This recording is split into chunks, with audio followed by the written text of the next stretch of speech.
Hello viewers, कैसे हो आप सब लोग। उम्मीद करता हूँ बहुत अच्छे से होंगे। स्वागत है आपका मेरे YouTube channel study with doctor Pawan Oberoi पर। मैं doctor Pawan Oberoi, former principal of Vidyottama girls PG college Khatauli district Muzaffarnagar. Student, जैसे कि कल आपने और परसों देखा होगा कि पीजीटी की यूपी पीजीटी की जो है वैकेंसीज आ चुकी हैं और उसमें सिलेबस भी जो है वो आ चुका है। ठीक है, तो बहुत ज़्यादा डिमांड आई मेरे पास कि जीएसटी के क्वेश्चंस अवेलेबल नहीं हैं, तो मैं 100 क्वेश्चंस जो हैं एमसीक्यूज जो हैं वो जीएसटी में आपके सामने मैं लेकर के आया हूं। और प्लेलिस्ट में आप देखिए, मैंने बहुत कुछ मटेरियल अब तक दिया है। मनी एंड बैंकिंग के भी मैंने आपको क्वेश्चंस दिए हैं, वो भी आपके उसमें है। कॉर्पोरेट अकाउंटिंग चैप्टर वाइज भी है और सीसीएस यूनिवर्सिटी के सोल्ड पेपर भी हैं, उसमें मैं 400 क्वेश्चंस दे चुका हूं। ठीक है, कॉर्पोरेट अकाउंटिंग उसमें मेरी प्लेलिस्ट में चैप्टर वाइज भी है, ऑडिटिंग चैप्टर वाइज भी, और सीसीएस यूनिवर्सिटी के 800 क्वेश्चंस भी हैं। उसके अलावा प्रिंसिपल्स ऑफ मार्केटिंग के 800 क्वेश्चंस भी हैं और चैप्टर वाइज भी है। तो आप प्लेलिस्ट में जो आपका पीजीटी का आया है, तो आप प्लेलिस्ट में जा करके देख सकते हैं, आपको बहुत कुछ मटेरियल मिलेगा। ठीक है, और उसके साथ साथ देखिए, मैंने बेस्ट एमसीक्यूज की अपने हिसाब से एक सीरीज तैयार करी है और इंपॉर्टेंट एमसीक्यूज की भी मैंने सीरीज तैयार करी है। तो प्लेलिस्ट में जाकर के आप देख सकते हैं, आपको किसी भी तरीके की कोई परेशानी नहीं होगी। मेरा मेन मोटिव यही है। तो आज की इस वीडियो में व्यूवर्स, मैं आपके लिए जीएसटी के 100 क्वेश्चंस लेके आया हूं। ठीक है, तो आज हम उस पर डिस्कस करेंगे। मैं आपको पीजीटी की जो है और टीजीटी की बहुत अच्छी तैयारी अपनी तरफ से कराने की कोशिश करूंगा। बस आप लाइक शेयर सब्सक्राइब जरूर करिएगा और वीडियो को स्टार्टिंग से लेकर के लास्ट तक जरूर देखिएगा। चलिए व्यूवर्स, डिस्कस करते हैं। क्वेश्चन नंबर 1 की जीएसटी में निम्नलिखित में से कौन सा कर कम नहीं हुआ है। देखिए व्यूवर्स, आज मैंने टिक नहीं लगाए हैं, तो आज आगे इसके ये 3 नंबर लिखा है। ठीक है, इसका मतलब कि बुनियादी या कस्टम शुल्क, पॉइंट नंबर 3। ठीक है, यानी कि ऑप्शन नंबर 3 आपका करेक्ट है। ठीक है, सामने ही सामने इसमें जो है एबीसीडी नहीं है, आज इसमें 1 2 3 4 है। ठीक है, क्वेश्चन नंबर 2 की जीएसटी के दायरे से बाहर रखी हुई वस्तु कौन सी है। तो देखिए 2 नंबर उसके सामने लिखा है, इट मींस पेट्रोलियम उत्पाद। क्वेश्चन नंबर 3 कि वस्तुएं का मतलब चल संपत्ति है, परंतु इसमें क्या शामिल नहीं है। तो ऑप्शन नंबर 3 सुरक्षा। क्वेश्चन नंबर 4 है आपका कि जो जीएसटी की विशेषता नहीं है, तो पॉइंट नंबर यानी कि ऑप्शन नंबर 4 केवल निर्माण पर। ठीक है, ये पॉइंट्स जो आप देख रहे हो राइट हैंड साइड में इधर रखे हैं, ये सारे इसके आंसर हैं। आज मैंने टिक नहीं लगाए हैं इस पर। क्वेश्चन नंबर 5 की किस सेट की अनुमति नहीं है। ठीक है, तो 2 नंबर का है कि इनपुट पर एसजीएसटी और सीजीएचएसटी के खिलाफ। क्वेश्चन नंबर आपका 6 कि एक अंतरराज्यीय आपूर्ति पर लगाए गए कर क्या है।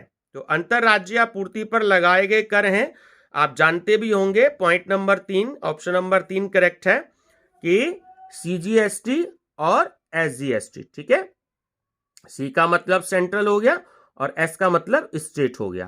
क्वेश्चन नंबर 7 सीजीएसटी के तहत लगाए जाने वाले कर की दर को कौन सूचित करेगा। ठीक है, तो ऑप्शन नंबर 4 करेक्ट है कि जीएसटी परिषद की सिफारिश पर केंद्र सरकार। क्वेश्चन नंबर 8 कि निम्न में से कौन से कर आयात पर लगाए जाते हैं। तो ऑप्शन नंबर 3 करेक्ट है, आईजीएसटी। ठीक है, I for integrated goods and services tax. Question number 9 कि जीएसटी में कौन सा कर कम हो गया है। तो ऑप्शन नंबर 2 करेक्ट है, सेवा कर। क्वेश्चन 10 जीएसटी परिषद का सदस्य हो सकता है।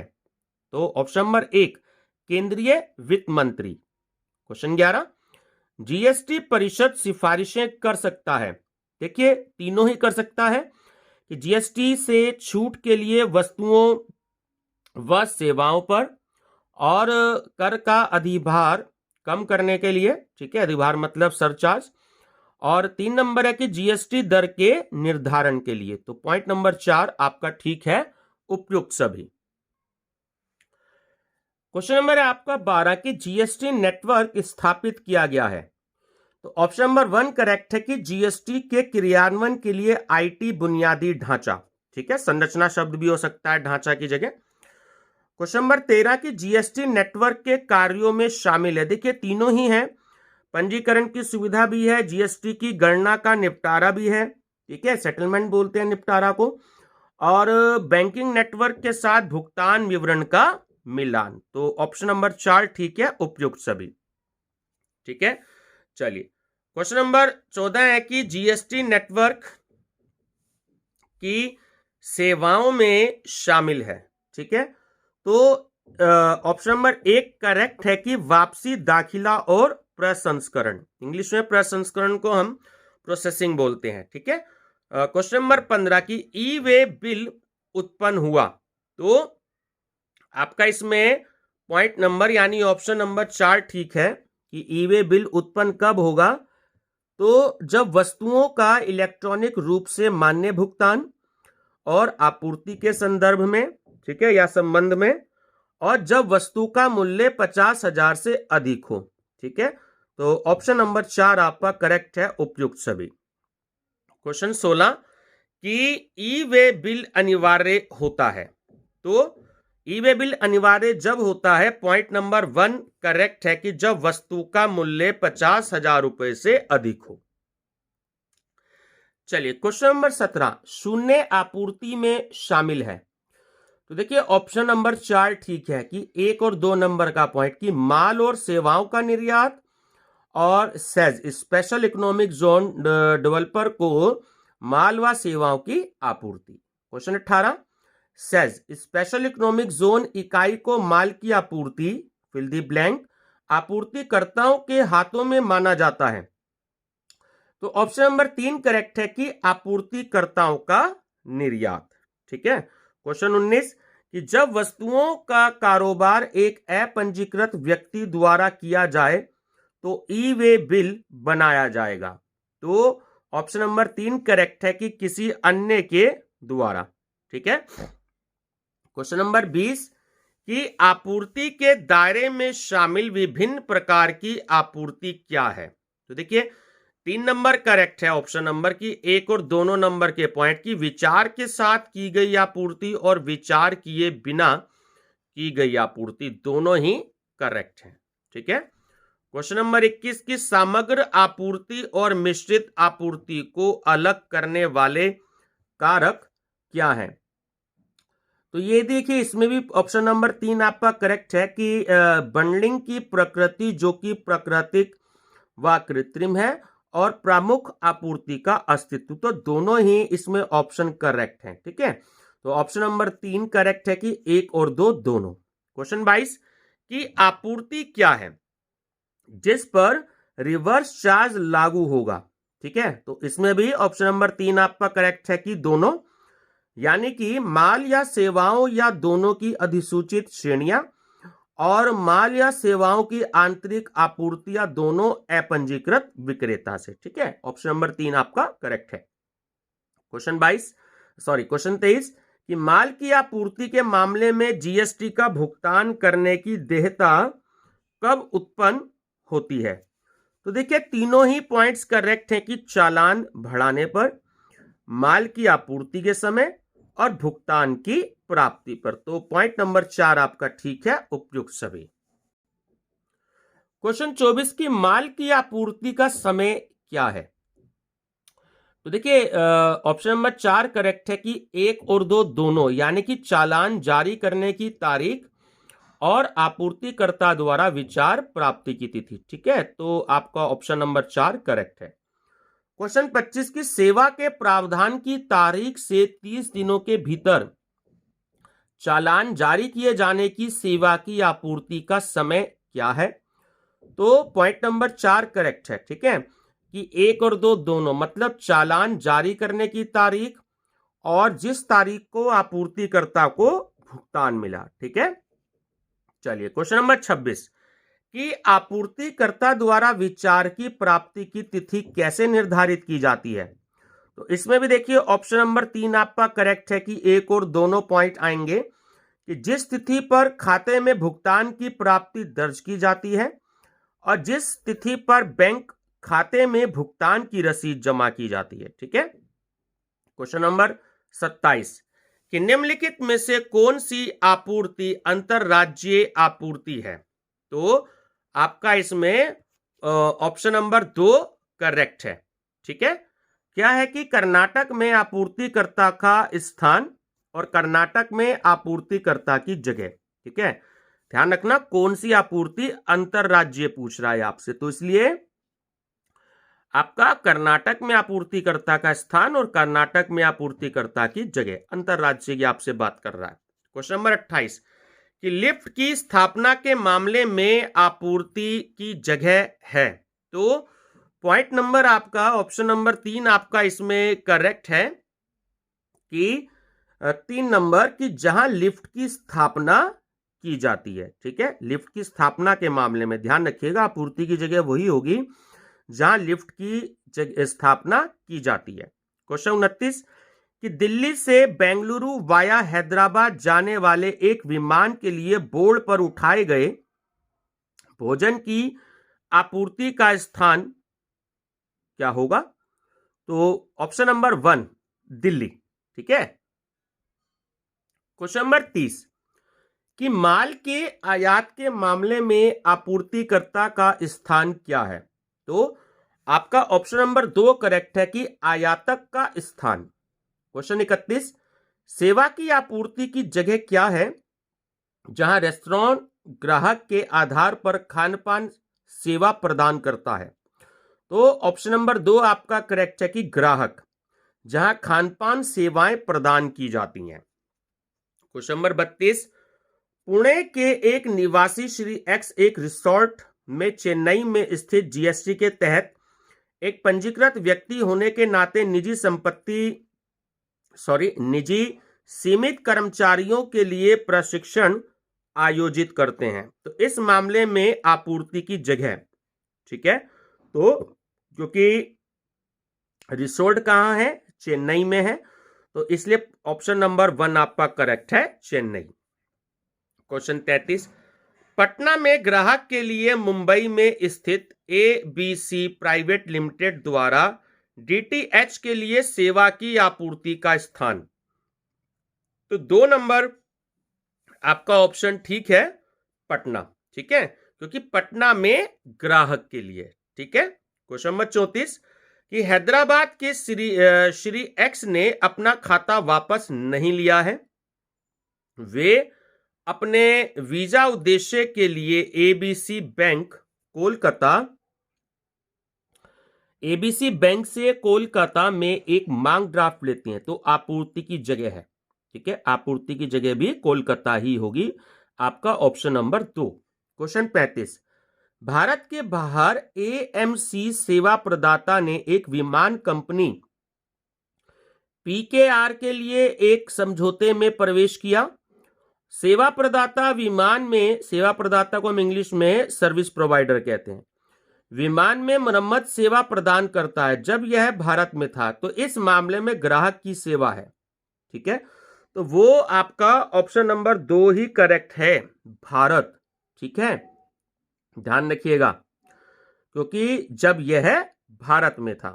क्वेश्चन नंबर 36 कि निम्न में से कौन सा व्यक्ति रचना योजना का चयन कर सकता है? देखिए, तीनों ही पॉइंट दे रखे हैं, उनमें से कोई भी नहीं है। ठीक है, माल की आपूर्ति करना जो GST में सक्षम नहीं है, वस्तुओं की अंतरराज्यीय आपूर्ति करना और ई वाणिज्य ऑपरेटर के माध्यम से माल की आपूर्ति कर एकत्र करने का उत्तरदायित्व।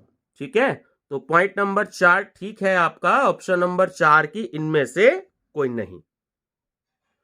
क्वेश्चन 37 की रचना योजना के अंतर्गत कर चुकाने का विकल्प चुनने के लिए पिछले वित्तीय वर्ष में कारोबार की सीमा क्या है? तो वो थी पॉइंट नंबर 3, 1 करोड़। क्वेश्चन 38 कि संगठित योजना के तहत कर चुकाने का विकल्प चुनने वाले निर्माता होने के लिए अपंजीकृत व्यक्ति को CGST यानी कि central goods and services tax के तहत लागू दर क्या है? तो वो है आपका 1%, ऑप्शन नंबर 2। क्वेश्चन नंबर 39 कि यदि पंजीकृत व्यक्ति इंटरस्टेट आपूर्ति को प्रभावित करता है तो संरचना योजना का लाभ उठाया जा सकता है? नहीं, ऑप्शन नंबर 2 करेक्ट है। ठीक है, नहीं। क्वेश्चन 40 की क्या रचना आयोग के तहत पंजीकृत व्यक्ति इनपुट कर क्रेडिट का दावा कर सकता है? तो ऑप्शन नंबर 2 आपका करेक्ट है, नहीं। क्वेश्चन 41 आपूर्ति क्या है जिस पर रिवर्स चार्ज तंत्र लागू होगा? तो आपका 2 नंबर का ऑप्शन इसमें करेक्ट है कि एक अपंजीकृत डीलर से माल और सेवाओं की आंतरिक आपूर्ति। क्वेश्चन 42 कि जीएसटी के तहत अपंजीकृत व्यक्ति को प्रदान की गई जीटीए सेवाओं के मामले में और जीएसटी का भुगतान करने वाला व्यवसाय इकाई देयता नहीं है। तो ऑप्शन नंबर 1 करेक्ट है, आपूर्तिकर्ता। क्वेश्चन 43 ए द्वारा मैसर्स बी को प्रदान की जाने वाली प्रयोजन सेवाओं पर जीएसटी का भुगतान दे है। तो ऑप्शन नंबर 2 करेक्ट है, मैसर्स बी। ठीक है। क्वेश्चन 44 कि ए लिमिटेड के निर्देशक द्वारा प्राप्त फीस जमा करने के लिए जीएसटी के लिए उत्तरदायी है? तो ऑप्शन नंबर 2 करेक्ट है, ए लिमिटेड। क्वेश्चन 45 निम्न में से कौन सी सेवाएं रिवर्स चार्ज के अंतर्गत आती हैं? ठीक है, तो 3 नंबर ठीक है इसमें ऑप्शन आपका 1 और 2 की, एक तो कानूनी परामर्श और दूसरा समान परिवहन एजेंसी। क्वेश्चन 46 पाठ्यक्रम या व्यापार के बढ़ने का मतलब क्या है? तो ऑप्शन नंबर 3 करेक्ट है कि यह व्यापार के दौरान प्रयोग किया जाता है। क्वेश्चन 47 कि इनपुट पर क्रेडिट का लाभ दस्तावेजों की प्राप्ति या माल की प्राप्ति के आधार पर उठाया जाता है। तो देखिए ऑप्शन नंबर 3 करेक्ट है, दोनों, एक तो वस्तुओं की रसीद और एक दस्तावेजों की रसीद। ठीक है। क्वेश्चन 48 कि उपभोक्ताओं ने करों को जमा करा दिया है लेकिन रिसीवर को दस्तावेज प्राप्त नहीं हुए हैं, तो क्या रिसीवर क्रेडिट प्राप्त करने का हकदार है? तो ऑप्शन नंबर 2 आपका करेक्ट है कि नहीं, यदि शर्तों में से एक भी पूरा नहीं हुआ है। ठीक है। क्वेश्चन नंबर 49 कि पूंजीगत वस्तुओं और इनपुट कर क्रेडिट एक किस्त में या कई किस्त में लिया जा सकता है? ठीक है, तो पॉइंट नंबर 3 ठीक है आपका कि एक किस्त में। क्वेश्चन 50 कि कर भुगतान दस्तावेज है, तो पॉइंट नंबर 1 ठीक है आपका कि प्रवेश का बिल, चालान, आरसीएम आपूर्ति पर उठाया जा सकता है। क्वेश्चन 51 की इनपुट टैक्स क्रेडिट का लाभ उठाने के लिए टैक्स के साथ आपूर्ति के मूल्य का भुगतान करने की समय सीमा क्या है? तो आपका इसमें ऑप्शन नंबर 3 करेक्ट है, 180 दिन। क्वेश्चन 52 क्या प्राप्तिकर्ता 180 दिनों के भीतर आपूर्तिकर्ता को राशि के भुगतान के लिए इनपुट पर क्रेडिट प्राप्त कर सकता है? तो ऑप्शन नंबर 4 करेक्ट है, लागू नहीं। क्वेश्चन 53 क्या पूंजीकृत वस्तुओं और संयंत्र तथा मशीनरी के टैक्स पर मूल्यह्रास का दावा किया जाएगा यदि इनपुट पर क्रेडिट स्वीकार्य है? तो पॉइंट नंबर 3 करेक्ट है कि यदि इनपुट पर ह्रास रखा जाता है तो इनपुट टैक्स क्रेडिट योग्य नहीं होता। ध्यान रखना, यदि इनपुट पर मूल्यह्रास रखा जाता है तो इनपुट टैक्स क्रेडिट योग्य नहीं होता। क्वेश्चन नंबर 54 कि इनपुट टैक्स क्रेडिट का दावा करने के लिए अधिकतम समय सीमा क्या है? ठीक है, देखिए थोड़ा सा इसके बारे में मैंने आंसर नहीं लगाया है। ठीक है, थोड़ा सा मेरे को इसके बारे में कंफ्यूजन है, तो अगर इसके लिए थोड़ा सा अगर मुझे आंसर मिलेगा तो मैं आपको जरूर बताऊंगा। क्वेश्चन नंबर 55 कि बैंकिंग कंपनी या वित्तीय संस्थान का दावा करने का विकल्प होता है। ठीक है, पॉइंट नंबर 1 ठीक है इसमें कि योग्य या 50%। क्वेश्चन 56 कि इनमें से कौन सा सत्य है? तो पॉइंट नंबर 1 ठीक है कि जब तक वही पंजीकृत नहीं होता है तब तक कोई व्यक्ति कर एकत्र नहीं कर सकता। क्वेश्चन 57 की पंजीकरण के लिए एक व्यक्ति कितने दिनों के अंदर आवेदन कर सकता है? तो ऑप्शन 2 ठीक है कि पंजीकरण के लिए नियत तिथि के 30 दिन के अंदर। क्वेश्चन 58, एक व्यक्ति व्यापार कर रहा है, फिल द ब्लैंक, किसी भी राज्य को लंबवत करता है, फिल द ब्लैंक, उसे प्रत्येक व्यवसाय के लिए अलग पंजीकरण कराना होगा। तो ऑप्शन नंबर 3 करेक्ट है, विभिन्न। पहले वाले में आएगा विभिन्न और दूसरे फिल द ब्लैंक्स में आएगा कर सकता है। ठीक है। क्वेश्चन नंबर 59 कि निम्नलिखित में से कौन सा कथन सत्य है? तो पॉइंट नंबर 3 करेक्ट है कि एक व्यक्ति स्वयं स्वेच्छा से पंजीकृत हो सकता है, वह जीएसटी के कानूनों का पालन करेगा। ठीक है। क्वेश्चन नंबर है आपका 60, पंजीकरण के अनुदान के लिए आयकर अधिनियम के तहत जारी किया गया पैन अनिवार्य है। तो पॉइंट नंबर 4 आपका करेक्ट है। जो इसमें पॉइंट नंबर 2 और 3 दे रखे हैं वो दोनों ही ठीक हैं कि एक यह दस्तावेज सूची में से एक है और दूसरा हां, लेकिन अनिवासी कर योग्य व्यक्ति को किसी अन्य दस्तावेज के आधार पर भी पंजीकरण दिया जा सकता है। ठीक है। क्वेश्चन नंबर 61 की एक वाणिज्यिक ऑपरेटर की समय को सीमा रेखा के अंतर्गत संबंधित कार्यालय में पंजीकृत होना चाहिए। तो पॉइंट 1 ठीक है, हाँ। क्वेश्चन 62 कि पंजीकरण प्रमाण पत्र की वैधता क्या है? तो ऑप्शन नंबर 3 ठीक है, रद्द होने तक वैध। क्वेश्चन 63 की आकस्मिक व अनिवासी कर योग्य व्यक्ति को जारी किए गए पंजीकरण प्रमाण पत्र की वैधता क्या है? तो देखिए ऑप्शन नंबर 3 करेक्ट है कि दोनों ही पॉइंट कि पंजीकरण की तिथि से 90 दिन तक और पंजीकरण के लिए आवेदन में दी गई निर्दिष्ट तिथि तक। ठीक है। क्वेश्चन 64, पंजीकरण प्रमाण पत्र में निम्नलिखित में से कौन सा संशोधन आवश्यक है? देखिए तीनों ही है, पंजीकृत व्यक्ति के नाम का परिवर्तन, पंजीकृत व्यक्ति के संविधान का परिवर्तन और सामान्य योजना या फॉर्म संरचना योजना पर स्विचिंग। ठीक है।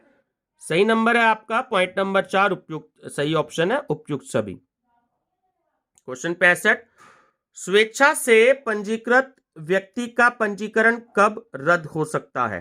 देखिए तीनों ही बातें ठीक हैं पॉइंट्स कि यदि व्यक्ति पंजीकरण की तिथि से 6 महीने के भीतर व्यवसाय प्रारंभ नहीं करता है, व्यापार बंद कर दिया गया है या किसी कारण से स्थानांतरित कर दिया गया है और समग्र डीलर के लिए 6 महीने की निरंतर अवधि के लिए रिटर्न या लगातार 3 कर अवधियों के लिए। तो आपका ऑप्शन नंबर 4 करेक्ट है, उपयुक्त सभी। क्वेश्चन 66, एक व्यक्ति फिल द ब्लैंक जो इलेक्ट्रॉनिक वाणिज्य के लिए डिजिटल इलेक्ट्रॉनिक सुविधा देता है उसे ई कॉमर्स ऑपरेटर माना जाएगा। ठीक है। तो इसमें देखिए आपका पॉइंट नंबर 4 जो है वो बिल्कुल करेक्ट है कि इनमें से कोई नहीं। क्वेश्चन 67 की स्रोत पर कर की किस दर को एकत्र किया जाना चाहिए? ऑप्शन नंबर 3 करेक्ट है, 2%। क्वेश्चन 68, क्या कर इकट्ठा करने के प्रावधानों को लागू करने के लिए कोई सीमा है? तो ऑप्शन नंबर 4 आपका करेक्ट है कि कोई सीमा निर्धारित नहीं। क्वेश्चन 69, कब आपूर्तिकर्ता बिना पंजीकरण के ई कॉमर्स ऑपरेटर के द्वारा आपूर्ति कर सकता है? ऑप्शन नंबर 4 करेक्ट है कि 2 और 3 कि जब ई कॉमर्स ऑपरेटर को टीसीएस एकत्र करने की आवश्यकता नहीं है और 3 की जब आपूर्ति कर सीमा को पार नहीं करती है। ठीक है। चलिए क्वेश्चन 70 की कार्यकर्ता के लिए प्रबंधक कौन है? तो पॉइंट नंबर 2 कि व्यक्ति जो पंजीकृत है। क्वेश्चन 71, काम के लिए भेजे गए पूंजीकृत वस्तुओं पर इनपुट के लिए आपूर्ति कब होगी? तो 3 नंबर ऑप्शन ठीक है कि 1 और 2 दोनों ही पॉइंट ठीक है। जब कार्यकर्ता को भेजे गए इनपुट की 1 वर्ष या 3 वर्ष तक वापसी न हो और जब कार्यकर्ता को भेजे गए इनपुट की कर भुगतान के साथ या बिना कर भुगतान के 1 वर्ष या 3 वर्ष तक वापसी ना हो। चलिए क्वेश्चन 72, कब से 1 या 3 वर्ष की अवधि की गणना की जाएगी? तो पॉइंट नंबर 3 ठीक है कि 1 और 2 पॉइंट कि वह दिन जब पूंजीगत सामान भेजा जाता है और उस दिन से जब व्यक्ति पूंजीगत सामान प्राप्त करता है। क्वेश्चन 73 कि कार्यकर्ता से पूंजीगत वस्तुओं पर एक प्रमुख आपूर्ति इनपुट कर सकते हैं। तो पॉइंट नंबर 4 ये सभी ठीक है, तीनों ही आएंगे। क्वेश्चन 74 कि यदि इनपुट प्रबंधक द्वारा निर्धारित समय सीमा के भीतर वापस प्राप्त नहीं किया जाता तो जीएसटी के लिए कौन जिम्मेदार है? तो ऑप्शन नंबर 2 ठीक है, प्रबंधक। क्वेश्चन 75 कि माल या सेवाओं की बाहरी आपूर्ति का विवरण प्रस्तुत किया जाएगा। पॉइंट नंबर 1 ठीक है कि अगले महीने की 10 तारीख को। ठीक है। क्वेश्चन 76 बाहरी आपूर्तिकर्ताओं के विवरण में शामिल होगा। 4 नंबर का पॉइंट ठीक है। उपयुक्त सभी बीजक, क्रेडिट व डेबिट नोट्स और बाहरी आपूर्ति के संबंध में जारी संशोधित चालान। क्वेश्चन 71 की यह फॉर्म जीएसटीआर 1 में बाहरी आपूर्ति को प्रस्तुत किया गया है, उसे इनपुट सेवा वितरक को प्रस्तुत किया जाएगा। कौन सा? ऑप्शन नंबर 4 ठीक है, जीएसटीआर 6 से। क्वेश्चन 78 कि इनमें से कौन सा रजिस्टर या लेजर ऑनलाइन बनाया जाता है?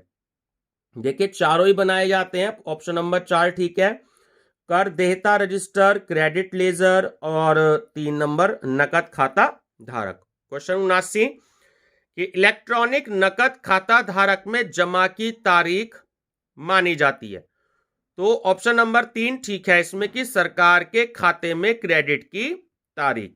क्वेश्चन 80 आईजीएसटी के तहत इलेक्ट्रॉनिक क्रेडिट में लेजर में शेष राशि का प्रयोग किस देयता के खिलाफ किया जा सकता है? ठीक है, ऑप्शन नंबर 3 करेक्ट है, आईजीएसटी, सीजीएचएसटी और एसजीएसटी। क्वेश्चन 81 किन मामलों में धन वापसी की अनुमति नहीं दी जाती? तो ऑप्शन नंबर 1 ठीक है, कर के भुगतान पर नायाब।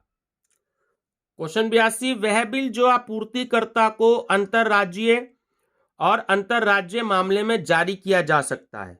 ऑप्शन नंबर 1 ठीक है, आपूर्ति में छूट। क्वेश्चन 83 प्राप्तकर्ता को निम्नलिखित मामलों में एक चालान जारी करना होगा। ऑप्शन नंबर 2 ठीक है कि आपूर्तिकर्ता अपंजीकृत है। क्वेश्चन 84 खातों को बनाए रखने की आवश्यकता है। ऑप्शन 4 ठीक है, मैनुअल या इलेक्ट्रॉनिक। क्वेश्चन 85 क्या कोई अतिरिक्त ब्याज, जुर्माना या अभियोजन अस्थायी मूल्यांकन के तहत निर्धारित कर के भुगतान के लिए उत्तरदायी होगा? ऑप्शन नंबर 1 ठीक है, कोई भी निर्दिष्ट ब्याज उत्तरदायी होगा। क्वेश्चन 86 एक अपंजीकृत व्यक्ति के लेखा परीक्षण के लिए अधिकृत कौन है? देखिए ऑप्शन नंबर 4 आपका ठीक है कि इसमें जो दोनों पॉइंट दे रखे हैं, एक तो सीजीएचएसटी का प्रधान या एससीएसटी का प्रधान और दूसरा सीजीएचएसटी के आयुक्त, इंग्लिश में कमिश्नर बोलते हैं आयुक्त को, द्वारा कोई अधिकृत कोई भी अधिकारी या एक सामान्य या विशिष्ट आदेश के माध्यम से एससी/एसटी के आयुक्त। क्वेश्चन 87 कि लेखा परीक्षक के लिए पंजीकृत व्यक्ति को पहले से ही पर्याप्त नोटिस के माध्यम से सूचित किया जाएगा। तो ऑप्शन नंबर 1 ठीक है, कम से कम 15 दिन पहले। क्वेश्चन 88 आदेश के पूरा होने के लिए समय सीमा। ऑप्शन नंबर 2 ठीक है, लेखा परीक्षण शुरू होने के 3 माह पहले। क्वेश्चन 89 धोखाधड़ी, गलत स्टेटमेंट या दमन के मामले में आदेश जारी करने की समय सीमा क्या है? ऑप्शन नंबर 3 5 वर्ष। क्वेश्चन 90 किसी रिपोर्ट की व्यक्तिगत सुनवाई की विवाद प्रक्रिया के दौरान किसी भी लिखित अनुरोध को बिना कर या जुर्माना या किसी भी प्रतिकूल निर्णय के साथ चार्ज करने वाले व्यक्ति को दी जाएगी नहीं। पॉइंट नंबर 2 करेक्ट है। क्वेश्चन 91 कि एक सुनवाई को अधिकतम कितनी बार निरस्त किया जा सकता है? पॉइंट नंबर 2 3 बार। क्वेश्चन 92 क्या ऐसे मामले में नोटिस जारी करने की समय सीमा है जहां कर जोड़ा गया है किंतु दिया नहीं गया है? पॉइंट नंबर 1 कोई समय सीमा नहीं। क्वेश्चन 93 यदि कोई व्यक्ति पंजीकरण प्राप्त करने में विफल हो जाता है तो जुर्माना बराबर होगा। पॉइंट नंबर 4 कि कर की राशि व 10,000 जो दोनों में अधिक हो। क्वेश्चन 94 कि हिरासत में लिया गया सामान भुगतान के बाद ही जारी किया जाएगा। तो पॉइंट नंबर 4 करेक्ट है कि इसमें 1 और 2 नंबर की लागू कर व जुर्माना और दूसरा सुरक्षा प्रस्तुत करना। ठीक है। क्वेश्चन 95 उन दिनों की संख्या जिसमें बिक्री पर कर व जुर्माने की राशि का भुगतान किया जाना चाहिए। ऑप्शन नंबर 3 करेक्ट है 7। क्वेश्चन 96 क्या यह अनिवार्य है कि उचित अधिकारी द्वारा निरीक्षण या खोज और जब्त के लिए प्राधिकरण जारी करने से पहले विश्वास के कारण मौजूद होने चाहिए। पॉइंट नंबर 1 हाँ। क्वेश्चन 97 AAR आवेदन स्वीकार करने से इनकार करेगा यदि आवेदन में उठाए गए मुद्दे पहले से आवेदक के स्वयं के मामले में लंबित हैं। देखिए और पॉइंट नंबर 4 ठीक है उपयुक्त सभी। कोई पहला अपीलीय अधिकारी के पास, अपीलीय न्यायाधिकरण में और किसी अदालत में। ठीक है। पॉइंट नंबर 4 ठीक है उपयुक्त सभी। क्वेश्चन 98 AAR को उच्चारण कितने दिनों के भीतर करना चाहिए। पॉइंट नंबर 3 करेक्ट है 90 दिन। क्वेश्चन 99 कि AAR इस अध्याय में उद्देश्य के लिए माना जाएगा। ऑप्शन नंबर 4 करेक्ट है घरेलू कोर्ट। और क्वेश्चन 100 AAR की कार्यवाही को माना जाएगा। तो पॉइंट नंबर 2 न्यायिक कार्यवाही। तो ये थे व्यूवर्स बहुत ही इंपॉर्टेंट क्वेश्चन आपके जीएससी से रिलेटेड 100 क्वेश्चंस। आपको और कंपटीशन में टीजीटी में, पीजीटी में, एनटीए नेट में, बीएड एंट्रेंस में आपके लिए बहुत हेल्पफुल रहेंगे। क्वेश्चन शुरू से स्टार्टिंग से लेके लास्ट तक जरूर देखिएगा और वीडियो पसंद आई हो तो लाइक शेयर सब्सक्राइब जरूर करिएगा। ठीक है। मैं आपको पीजीटी टीजीटी के लिए और जो आपका एनटीए नेट है उसके लिए बहुत सारे क्वेश्चंस अवेलेबल करवाऊंगा, बट आप लाइक शेयर सब्सक्राइब जरूर करिएगा। Thank you viewers.